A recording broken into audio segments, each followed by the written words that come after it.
So hello guys, nandito po tayo ngayon sa Sabangan. Naka-duty po tayo ngayon. So tignan nyo naman, sobrang lakas ng mga alon. Tignan nyo mga puno guys, oh.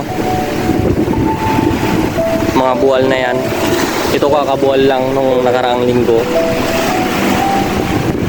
So ito na yung susunod. Ito aabot na ng tubig.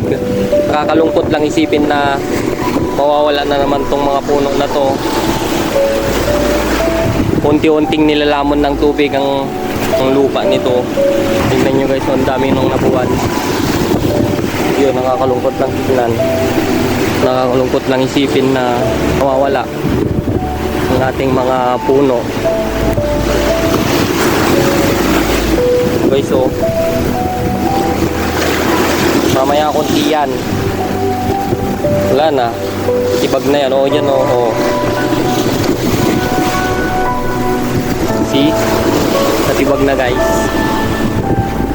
So ito yung CR namin dati. Ang layo to noon. Malayo to noon dito sa sa dagat. Hanggang doon pa yun sa dagat noon. Sa tinagal-tagal tsaka nilamon na rin ng ng tubig. Layo nito guys noon. Pero tignan nyo naman. Ngayon nilalamon na ng tubig.